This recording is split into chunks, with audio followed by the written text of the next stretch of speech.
They say New York's just a city like any other, but there's something about it in the fall, like it's holding its breath. I was just grabbing coffee after another long day staring at steel beams and blueprints. Same place as always. Brick walls, overused Edison bulbs, overpriced pastries. I wasn't looking for anything that day. Certainly not her. She was sitting by the window, camera in hand, surrounded by little bursts of color on her screen. Sunsets, markets, old streets from somewhere far away. Morocco, I'd later find out. I wouldn't call her beautiful in a magazine cover way. It was something quieter, like the kind of song you don't realize you've been humming until someone points it out. There weren't any other open seats. Mind if I sit here? I asked, nodding toward the chair across from her. She looked up, raised an eyebrow, then a small smirk tugged at the corner of her mouth. Sure, just don't steal my last biscotti. I laughed.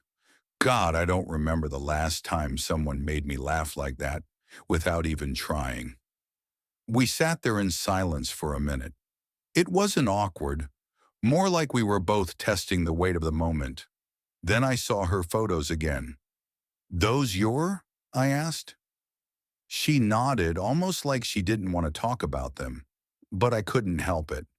They're stunning. You have a great eye.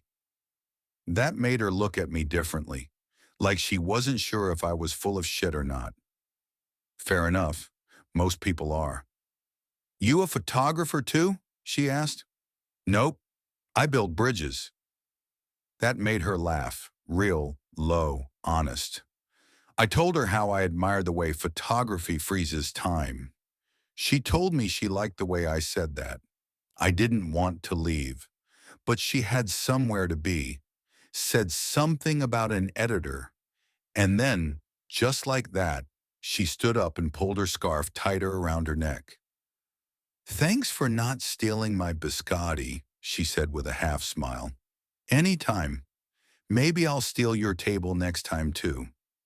She paused just long enough at the door to glance back. We'll see, she said, and then she was gone. I don't know why I opened my phone and wrote down her name. I didn't even know if I'd see her again. But something about her stuck. Maybe it was the way she looked at the world, like it was always just on the edge of becoming something worth remembering. Whatever it was, it felt like the start of something. I didn't expect to see her again. New York's funny like that. You can brush against someone's life and never cross paths again. But 2 weeks later, there she was. Same coffee shop, same window seat, camera on the table, scarf pulled loose around her neck. She caught me staring, and this time, she didn't smirk. She smiled, like she remembered. Still stealing tables? She asked as I walked over. I grinned. Only from you. She motioned to the chair across from her. That was the moment I knew.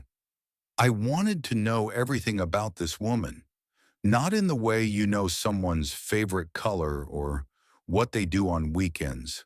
I mean really know her, the corners of her mind, the way she sees the world. Her name was Elena Harper, freelance photographer. Traveled for almost 7 years straight. Lived out of a suitcase. Never stayed in one place for longer than a few months until she came back to New York this fall, just to see if it still fit. I asked her why she came back. She shrugged, said she was tired of airports and hotel pillows. But there was something in the way she said it, like maybe she wasn't just talking about geography. We started meeting more often, always by accident. She'd be reading a book, and I'd pretend to be surprised. Or I'd sit down first and leave a biscotti on her side of the table. She never thanked me for it. She just started calling it ours. I learned that she hated small talk but loved asking people what their favorite city smelled like. Hers was Lisbon. like oranges and ocean and loneliness. I told her I once cried when a bridge I designed finally opened. She said she didn't laugh at that, but she definitely did. We talked about everything, the places we'd never been, the ones we didn't want to return to, music, family, that quiet fear that maybe we're always going to feel a little lost. One night we walked home in the rain without umbrellas. She didn't even flinch, just held her face up to the sky like it was some kind of blessing. I remember thinking, this is what it feels like when you stop being alone, even if just for a while. She never let me take her picture, said the lens steals the truth if you're not careful. But I caught her reflection once, in a puddle outside the coffee shop, city lights rippling around her. I kept that moment for myself. I don't know when it shifted from coincidence to habit, from habit to something else. All I know is I started waking up with her in my head before my alarm went off. And when she wasn't around, I felt like I was waiting for her to walk into the room, even if it wasn't the same room. I never said any of that out loud. Not yet. I think we both knew something real was starting, which meant, of course, we'd have to break it at some point. That's how it goes, right? But I wasn't thinking about endings then. Not yet. It happened on a Tuesday. Not the kind of Tuesday that announces itself with thunderclouds or heartbreak, just one of those gray in-between days where nothing feels quite right. The kind of day where you expect something to go wrong, but hope you're just being dramatic. We were sitting on the rooftop of her apartment, watching the city bleed into dusk. Elena had her legs tucked under her, balancing a sketchbook on her knee. Something new she was trying. I was rambling about some zoning issue at work, and she was only half listening. That wasn't unusual, but this time something in her had shifted. You ever think you're only good at temporary things? She asked suddenly, cutting me off mid-sentence. I looked at her. Where's that coming from? She didn't answer at first, just kept sketching some crooked skyline that didn't quite look like ours. Then she said, I got offered a project, 6 months in Patagonia, shooting for National Geographic. I tried to smile, I really did. That's huge, Elena. You always wanted something like that. Yeah, she said too quietly. I did. I waited for her to say she wasn't going to take it. She didn't. Instead, she asked, would you come with me? And just like that, the air between us turned sharp. I froze. You want me to leave everything? Not forever, she said. Just for a while. Just try. I wanted to say yes, I really did. But I couldn't lie to her or myself. Elena, I've spent years building this life here. My work, my team, hell, my whole identity is rooted in this city. She looked away, jaw tight. Right, of course. I forgot you only build things you can put on a map. That stung more than I let show. I said something I shouldn't have. You're always running, Elena, from place to place, story to story. Maybe I'm just another layover to you. Her eyes flashed.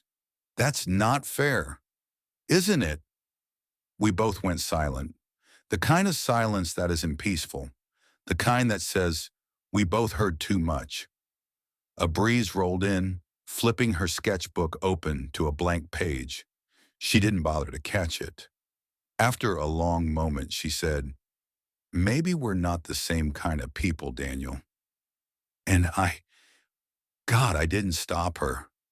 She stood, took her camera bag and walked back inside. I stayed on the roof a while longer, staring at the spot where she'd been sitting, half expecting her to come back, half hoping she wouldn't. That was the night I learned. Love doesn't always ask permission to become real, but it sure as hell demands a choice when it shows up. And I didn't choose her. Not then. I didn't hear from her after that night. Not a message. Not a call. Not even one of those quiet digital ghosts. An accidental like a story view. Some trace that she'd hovered over my name. Nothing. It was like she'd erased herself from my life with the same precision she framed a photo. I kept telling myself it was fine, that it was what adults do, grow apart, make choices, move on. But I was lying and I knew it, because every part of the city reminded me of her. The window seat at the coffee shop, empty. Or worse, occupied by someone else who didn't know that it was hers. The rooftop? I stopped going. Couldn't stand the echo of our last conversation. Even the damn biscotti made me ache. She left for Patagonia. I found out through her Instagram, photos of jagged mountains, wild horses, a sky so wide it looked like it could swallow everything we'd been. She didn't post selfies. She never did. But I knew when she was behind the lens. I could feel it in the silence between frames. At work, I buried myself in projects. Concrete and deadlines didn't ask questions. They didn't look at me with eyes that knew I'd failed. They just needed solving. But at night, when the noise faded, she was still there. The worst part, I kept replaying the moment, the one where she asked, "Would you come with me?" And how I hesitated, how I tried to protect a life that didn't feel full anymore the second she walked out of it. Was I afraid of change, of losing control? Maybe. Or maybe I was just afraid of choosing her and having her choose something else 6 months later. But none of that mattered now, because she was gone. And the space she left wasn't loud or tragic. It was quiet, cold, like winter slipping in before you're ready for it. One night I found the note she'd once scribbled on a napkin. I'd kept it, tucked in a drawer I never opened. It said, "Some places feel like waiting. Some people feel like movement." I wasn't sure which one I'd been to her. It's strange how a person can take up so much space in your mind, even when they're half a world away. And it's worse when you realize you might have been the one to push them there. Grief isn't always loud. Sometimes it's just waking up in a bed that smells like no one, making coffee for one, and knowing exactly what song not to play because it'll wreck you. Weeks passed, then months. I stopped checking her Instagram, not because I stopped caring, because I cared too much. And I was tired of loving someone through a screen, guessing what she was feeling through mountain fog and perfect lighting. I spent a lot of time in silence, running, reading, listening to old jazz records she once teased me about. One night I found myself rebuilding an old model bridge I'd started years ago and never finished. Funny how you return to broken things when you're broken too. That's when it hit me. I was always building around people, for people, above people, but never with someone. Not really, not until her. Elena made everything feel more alive, more fragile too. That scared me, because love like that doesn't come with blueprints, and I'd let fear win. I kept thinking about that rooftop moment, the one where I didn't say yes. What I didn't realize then was, she wasn't asking me to give everything up. She was asking if I'd be brave enough to try something uncertain. With her, and I wasn't. But I could be now. Something shifted after that. I started saying yes more, to things that felt uncomfortable, unpredictable. I booked a solo trip to Iceland, just for a week. Not because I wanted to become someone new, but to remember what it felt like to be in motion again. On my last night there, I stood on the edge of a cliff outside Reykjavik, watching the northern lights ripple across the sky. It was quiet, the kind of quiet that makes you want to tell the truth. So I said it out loud to no one. I loved you. I still do. And for the first time, I didn't feel ashamed of it. When I got back home, I found the sketchbook she'd left behind. She must have forgotten it, or maybe she didn't. On the last page in pencil was a quick, unfinished sketch of my face. My jawline was too sharp, and my eyes were softer than I remember them being. Underneath, she'd written, "Somewhere in this city I left a part of me. I wonder if he'll find it." I closed the book. I knew what I had to do. I didn't plan some grand gesture. No plane tickets, no last-minute dashes through airport terminals. Life doesn't always work like the movies, and neither does love. Sometimes it just waits quietly, hoping you'll grow into someone who deserves it. I sent her a letter, not a text, not an email, a real letter, handwritten, folded into an envelope that smelled like too many drafts and second guesses. I kept it simple, told her what I should have said on that rooftop months ago. You weren't asking me to leave behind who I was. You were asking me to bring it with me and grow beside you. I see that now. I see you. If there's still a place for me in your world, any place, I'd like to find it. I didn't expect a reply, but 3 weeks later, I found a postcard in my mailbox. The photo on the front was hers, black and white, clean lines, wild shadows, a bridge disappearing into morning fog. On the back, her handwriting. I always thought you built things to keep people out. Turns out you were just waiting for the right person to cross. I'll be in New York next Friday. Same coffee shop, same window seat. If you show up, I'll stay. I did show up. My hands were shaking when I walked through that door. She was already there, elbows on the table, camera beside her, scarf coiled loose around her neck. Her hair was shorter, her eyes were the same. She didn't say anything when she saw me, just smiled, that quiet kind of smile, the kind that doesn't rush you. I sat down across from her, no words yet. We didn't need them right away. After a while, she slid a biscotti across the table to me. You still steal tables? She asked. I grinned. Only from you. We talked for hours. No pressure, no promises, just the truth.